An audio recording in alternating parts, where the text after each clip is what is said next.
Bonjour à tous, nous allons parler de Moi Christiane F., 13 ans, droguée prostituée. Il s'agit d'une biographie de Christiane Felcherino, écrite par Kay Herman et Horst Rick, parue en 1978.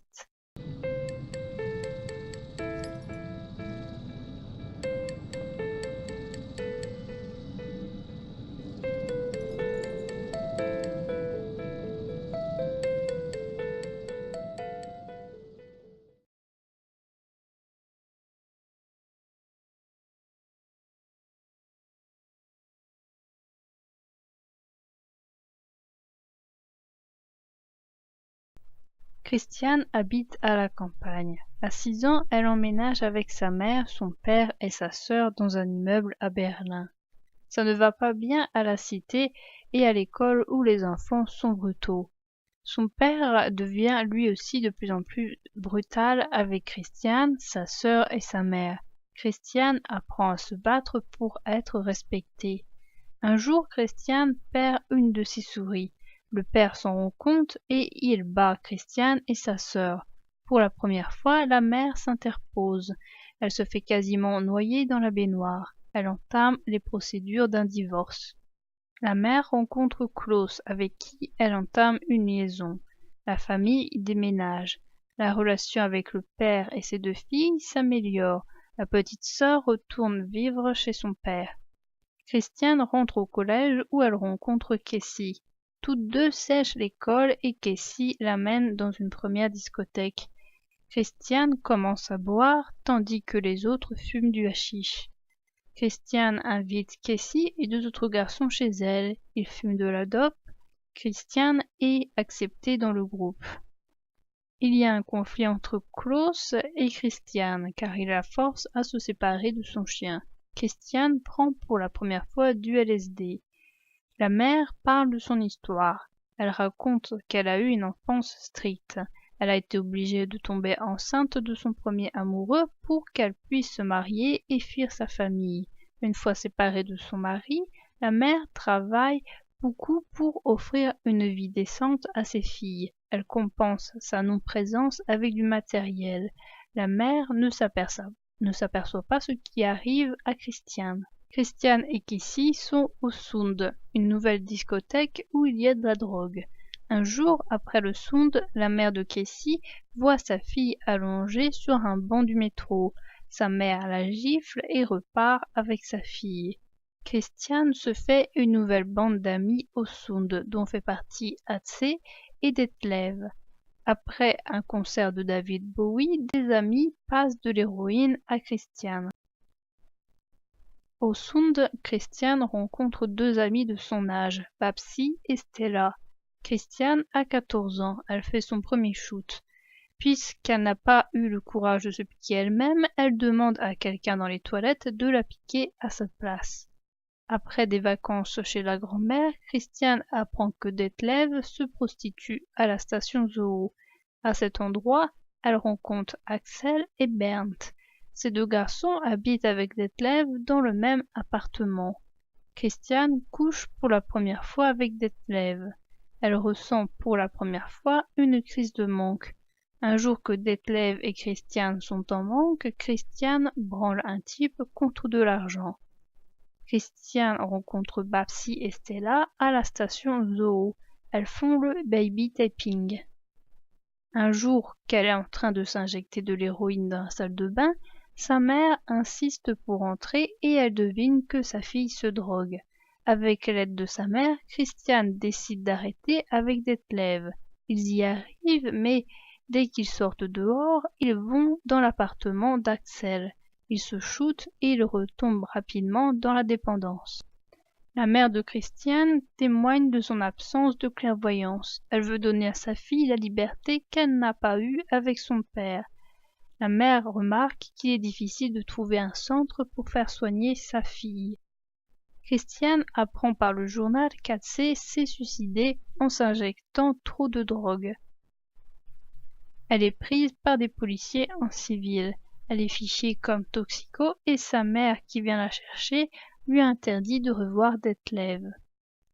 Sa mère l'envoie à la campagne. Durant quelques jours, elle est en crise de manque. En revenant, elle apprend qu'Axel est mort d'une overdose. Detlev a quitté l'appartement d'Axel, il habite maintenant chez un de ses clients. Elle renoue avec la drogue, ils habitent tous deux chez Rolf. Detlev quitte la nuit Christiane pour aller dans le lit de Rolf.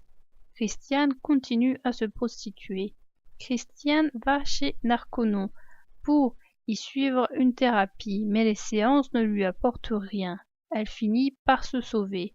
Elle recommence à se prostituer et à se droguer. Elle achète une chienne qu'elle appelle Jane. Elle ne fera que des allers-retours chez Narconon jusqu'à ce que son père aille la chercher. Narconon n'est qu'une secte qui profite financièrement de la détresse des parents. Son père l'amène à son appartement. Elle doit faire des tâches ménagères, mais elle arrive à duper son père et à semer son chaperon pour aller fumer du hashish.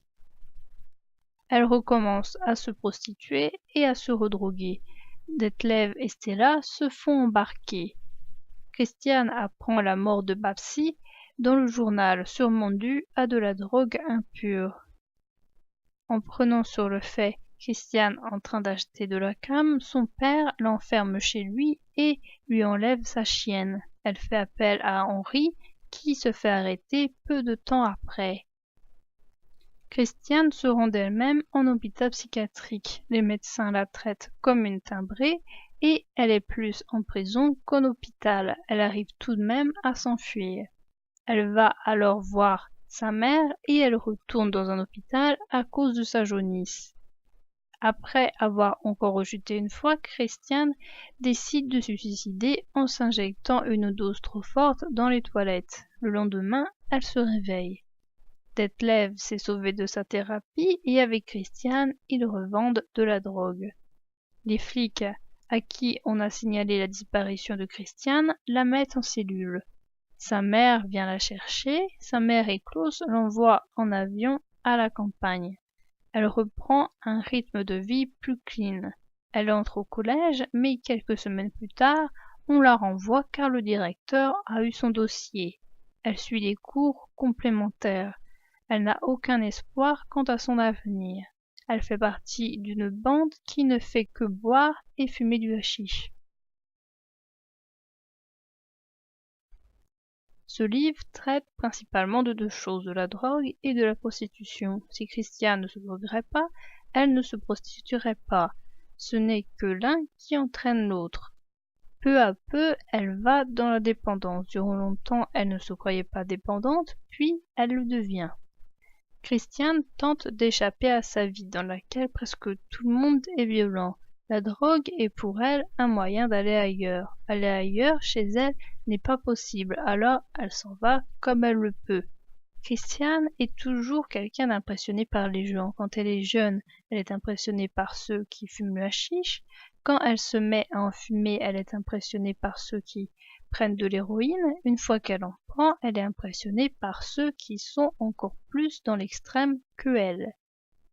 Les problèmes soulevés dans ce livre sont le manque de structure liée à l'enfance, le besoin d'appartenir à un groupe, le besoin de fuir la réalité, l'indifférence des gens à leurs égards, que ce soit pour les drogués ou pour ceux qui suivent une voie professionnelle. Tous savent qu'ils ne trouveront pas d'emploi ou alors des emplois mal payés demandant des tâches ingrates. On leur ment souvent sur le fait qu'ils aient un avenir.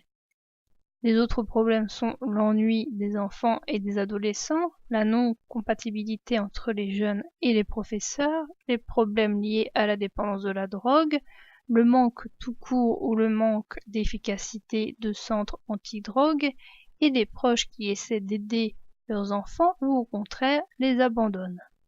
Christiane n'a d'aide de personne. Son père vit ailleurs, la mère n'arrête pas de travailler et pense qu'en achetant des choses à ses filles, elle se rachète.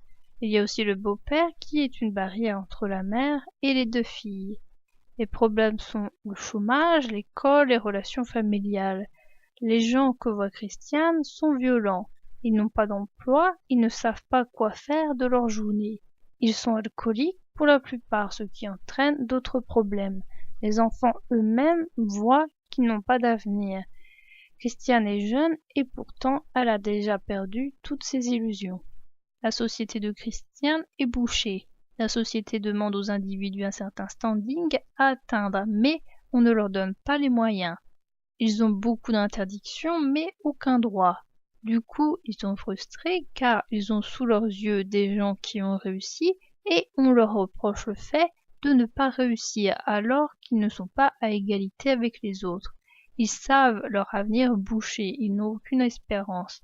Même si au début ils croient qu'il y a une porte de sortie, c'est ce qu'on veut leur faire croire, à la fin, ils n'y croient plus. Ce manque d'espoir aboutit souvent au décrochage scolaire, aux jeunes femmes qui se trouvent un mari pour vivre et aux hommes qui vivent de l'aide sociale, qui vivent toute la journée enfermés dans leur appartement de la cité et pètent un plomb sur leurs femmes et leurs enfants. Ces enfants reproduiront encore ce schéma, ceci est sans fin. Peu à peu, Christiane va sentir comme ridicules les choses que font les adolescents moins expérimentés qu'elle dans la drogue, alors qu'elle-même était au même point quelques mois auparavant, voire même quelques semaines auparavant. Il y a cette idée que l'addiction est loin devant elle, cette idée qu'elle ne tombera pas dedans. Une fois qu'elle sait qu'elle est dépendante, il y a cette idée qu'elle peut se faire désintoxiquer. Après une rechute, il y a cette idée qu'elle peut recommencer à se désintoxiquer puisqu'elle a déjà fait une fois. Le titre peut porter à confusion. Christiane commence à se droguer avant ses 13 ans et elle commence à se prostituer vers ses 14 ans. Le titre est tout simplement vendeur. Le titre traduit de l'allemand est Nous sommes les enfants de la station Zoo. L'histoire se déroule en gros sur 3 années, même si Christiane commence à parler de sa vie qu'elle avait à 6 ans au moment où elle a emménagé et que cette histoire se finit vers ses 15 ans. Christiane se compare toujours aux autres. Elle excuse son père violent, car quand elle voit la famille d'à côté, c'est encore pire. Christiane ira même jusqu'à lui trouver quelques qualités. Christiane, quelquefois, en veut à sa mère de trop fouiller dans sa vie, mais quelquefois c'est le contraire. Elle lui reproche de ne pas assez la secouer. Par exemple, elle reproche à sa mère de n'avoir pas fait pour elle ce qu'a fait la mère de Casey pour sa fille, c'est-à-dire la tirer de la drogue. La mère ne s'aperçoit de rien. Elle ne s'aperçoit pas que Christiane se drogue alors que son compagnon le lui dit. Elle laisse sa fille sortir quand elle veut et à la fréquence qu'elle veut. Elle a l'air de se ficher du fait que sa fille fasse l'école buissonnière. Elle croit tous les bobards de Christiane. La mère ne veut surtout pas reproduire l'éducation qu'elle a subie avec son père. Son père ne la laissant pas du tout libre, pour s'en échapper, elle a dû tomber enceinte et cet enfant est Christiane. C'est sans doute pour cela qu'elle est trop permissive vis-à-vis de sa fille aînée. Christiane subit toujours la pression de la société. Elle l'a subie à l'école et à la cité où les enfants ne sont pas tendres avec elle. Ils profitent souvent de la faiblesse des autres enfants. Cette pression, elle l'a subie à l'école où il y a une sorte de compétition. Il y a également la pression à la maison. Un père qui est violent et une mère qui ne défend pas ses enfants. Il y a également le manque de considération de la société. Par exemple, quand on ne leur construit pas de terrain de jeu ou qu'on en construit des non adaptés aux enfants. Il y a également la pression des gardiens d'immeubles qui les empêchent de s'amuser. Son père a eu des rêves, mais il s'est avéré qu'il était incapable de les réaliser. Il est au chômage et ce n'est pas lui qui assume financièrement la famille, mais la mère. Il sort et il devient alcoolique. Il est violent avec ses 2 filles et avec sa femme. Il y a l'hypocrisie de la société. Il y a d'abord le centre socioculturel qui s'appelle la Maison du Milieu, qui est un lieu où l'on fume du hashish et où les éducateurs ne font rien pour mettre les jeunes dans le droit chemin, soit parce qu'ils en fument eux-mêmes, soit parce qu'ils leur disent de ne pas en fumer, mais pas de manière convaincante. L'hypocrisie se situe aussi au niveau des centres qui profitent financièrement de la naïveté et du désespoir des parents. Il y a également de l'hypocrisie dans les centres de soins où les pratiques vont à l'encontre du bon sens et également dans les centres où l'on refuse de soigner les toxicomanes. Les flics ne cherchent pas à savoir les racines du mal. Ils envoient les acheteurs de drogue ou les petits revendeurs en prison alors qu'ils n'y sont pour rien. Les petits revendeurs ne se font pas de profit, le font uniquement pour avoir de la drogue gratuite, ce qui leur permet de ne pas se prostituer. Quant aux acheteurs de drogue, ils ne sont pas coupables dans le sens où il ne faut que combler une addiction. La justice ne prend même pas la peine de remonter les filières. Ce sont toujours ceux qui sont en bas de l'échelle qui sont punis. Stella et Detlev iront plusieurs fois en prison. Christian aura un casier judiciaire. Beaucoup de gens profitent d'eux. Il y a les gros revendeurs de drogue pour ne pas se faire prendre. Il y a ceux qui profitent de la prostitution. Ils n'aiment que la chair fraîche. Avoir une vingtaine d'années ou avoir l'air plus vieux que son âge est un désavantage. Ils n'aiment que les ados qui n'ont pas de forme. Il y a également les centres de santé qui sont capables de leur faire faire n'importe quoi. Ils sont même capables de croire que cela leur fait du bien car ils ont envie de s'en sortir. Les journées ont toutes le même mode opératoire. Christian ne nous dit pas souvent quel jour de la semaine nous sommes, car tous les jours se ressemblent. Le premier but est de chercher de l'argent pour s'acheter de la drogue. Ensuite, il faut la trouver pour une fois pour soi ou pour un groupe ou alors pour plusieurs fois, mais rarement très longtemps.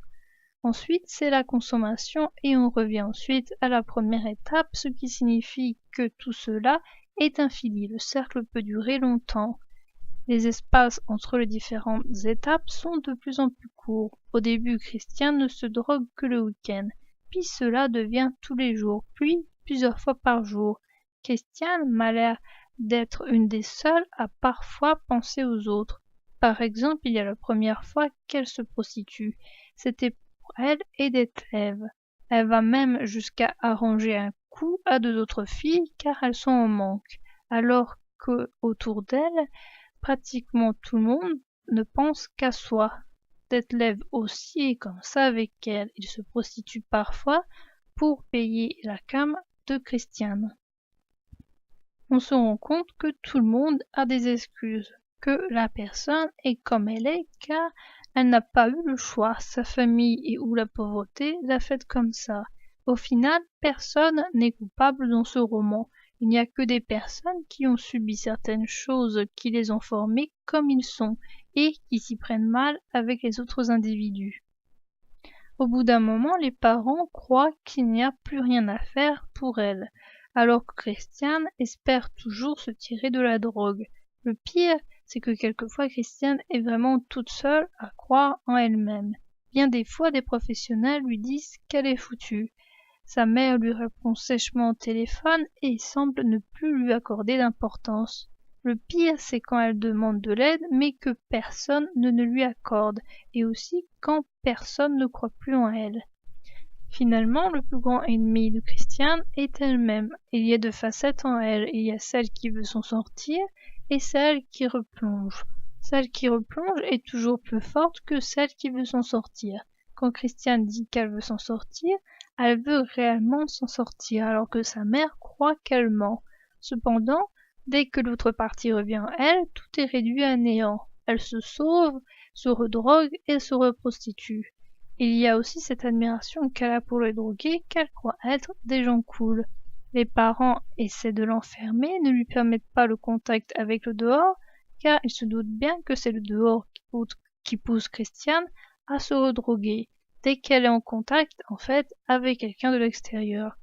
Ses parents veulent l'enfermer ou la faire surveiller pour la protéger d'elle-même. Ils savent que même si elle leur fait des beaux discours, ça, dans guère longtemps, elle deviendra l'autre Christiane qui se drogue. Christiane affiche les codes de son groupe de référence. Elle s'habille comme eux, elle a d'ailleurs du mal à s'habiller normalement quand elle est envoyée à la campagne. Puis elle partage les mêmes goûts musicaux qu'eux, c'est-à-dire David Bowie. La drogue, ici, a une fonction sociale. Elle lui permet d'entrer dans un groupe d'amis et d'en changer en fonction de son évolution. Elle a aussi une fonction de désociabilisation. Ses amis ne sont pas vraiment des amis car ils sont individualistes. Elle n'arrive plus à travailler à l'école, elle se dispute souvent avec ses parents. Elle devient agressive avec les gens dans le métro, elle vit en parallèle des gens. Par exemple, quand elle trouve idiot l'agitation que les gens ont pour faire leurs courses de Noël. Finalement, elle sera plus vieille dans sa tête que ses camarades de classe qui n'auront pas la même expérience qu'elle.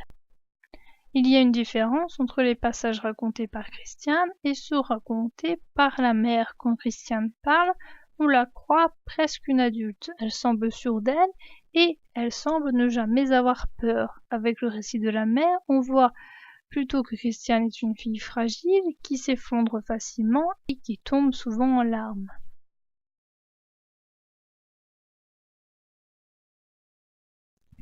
Beaucoup, en réalité, se fichent complètement de ce qu'elles feront plus tard.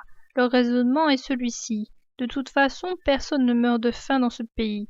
On n'a aucune chance de réussir dans la vie quand on sort d'un cours complémentaire, donc pourquoi s'en faire? Quelques-uns de ces types sont de futurs gangsters, ça se voit déjà. D'autres ont déjà commencé à boire. Quant aux filles, elles ne se cassent pas la tête. Un jour ou l'autre, elles trouveront un type pour pourvoir à leurs besoins. En attendant, on peut toujours être vendeuse, ouvrière d'usine, au besoin en travaillant à la chaîne, ou encore traîner à la maison. Tout le monde n'est pas comme ça, mais telle est bien l'ambiance générale de cette école. Pas d'illusions, et surtout pas d'idéal. Je suis démoralisée. Ce n'est pas ainsi que j'imaginais ma vie d'après la drogue. Je me suis souvent demandé pourquoi les jeunes sont si mal dans leur peau. Plus rien ne leur fait plaisir. Une mob à 16 ans, une maniole à 18, ça va pratiquement de soi. Et quand on ne l'a pas, on se sent minable. Mais aussi, dans tous mes rêves, je me vois avec un appart et une voiture, c'est évident. Se crever comme ma mère pour un logement ou un salon neuf, c'est débile. C'est bon pour nos parents avec leurs théories dépassées. Mais moi, et je crois pour beaucoup de ceux de ma génération, ces quelques trucs matériels, ce petit peu de confort, c'est le minimum vital. Il nous faut quelque chose en plus, ce qui donne un sens à la vie. Et ça, on ne le voit nulle part. Mais un certain nombre de jeunes, dont je suis, sont toujours à la recherche de ce qui pourrait donner un sens à leur vie. Mais le plus fantastique, c'est notre carrière de Gibbs. Un trou gigantesque en pleine campagne, presque 1 kilomètre de long sur 200 mètres de large et près de 100 mètres de profondeur, des parois verticales. En bas, tout au fond, il fait très doux, il n'y a pas de vent. Il pousse des plantes que nous n'avons vues nulle part ailleurs. Cette vallée des merveilles est sillonnée de ruisseaux cristallins. Les cascades jaillissent de la muraille. L'eau, teinte de brun, rouille la roche blanche. Le sol est jonché de morceaux de pierre blanche ressemblant à des ossements d'animaux préhistoriques, à moins que ce ne soient vraiment des ossements de mammouth. Les excavatrices géantes et les tapis roulants qui font toute la semaine un vacarme infernal semblent le dimanche immobiles et silencieux depuis des siècles. Le Gibbs les a eux aussi habillés de blanc. Nous sommes absolument seuls, séparés du monde extérieur par d'abruptes murailles blanches. Aucun son ne nous en parvient. Nous n'entendons d'autre bruit que celui des cascades. Nous avons décidé d'acheter la carrière le jour où elle ne sera plus en exploitation. Nous nous installerons au fond. Nous y construirons des cabanes. Nous planterons un immense jardin. Nous élèverons des animaux.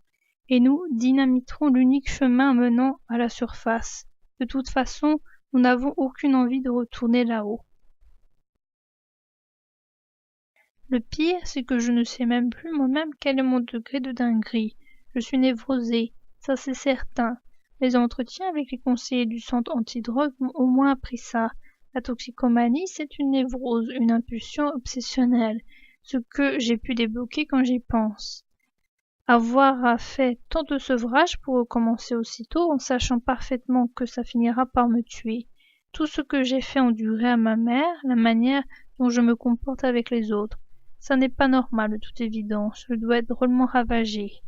Et me voilà en train de me demander comment faire pour empêcher médecins et infirmières de se rendre compte que je suis cinglée pour de bon.